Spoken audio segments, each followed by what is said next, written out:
মার্কেটে ইতিমধ্যেই iPhone 17 launch হয়ে গেছে এবং আমাদের মধ্যে অনেকেই পুরনো আইফোন ফেরত দিয়ে নতুন আইফোন 17 কিনতে চাচ্ছেন। ঠিক তাদের জন্যই আমার আজকের এই ভিডিওটি।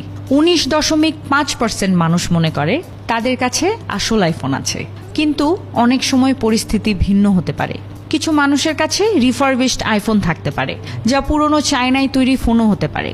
কিছু না ভেবেই এই ভিডিওটি সেভ করুন এক্ষুনি, কারণ আপনাকে চেক করতে হবে আপনার আইফোন আসল কি না। এবং আসল আইফোন চেনার জন্য ধাপে ধাপে যা করতে হবে তা হলো সেটিংয়ে যান, জেনারেলে ক্লিক করুন, অ্যাবাউটে যান। এখানে আপনি মডেল নাম্বার দেখতে পাবেন। শেষ দুটি অক্ষরের দিকে চোখ রাখুন। যদি CH লেখা থাকে তাহলে বুঝতে হবে এটা চায়নায় তৈরি, আর যদি LL লেখা থাকে তাহলে বুঝতে হবে এটা USA-তে তৈরি। যদি HN লেখা থাকে তাহলে বুঝতে হবে এটা ইন্ডিয়াতে তৈরি। আপনার ফোনের মডেল নাম্বারের প্রথম অক্ষরগুলোর দিকে লক্ষ্য করুন।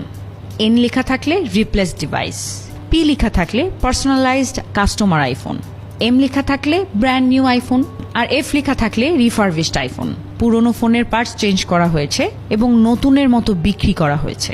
এই ভিডিওটি শেয়ার করুন আপনার বন্ধুদের সাথে, যাতে তারা নিজের ফোন যাচাই করতে পারে।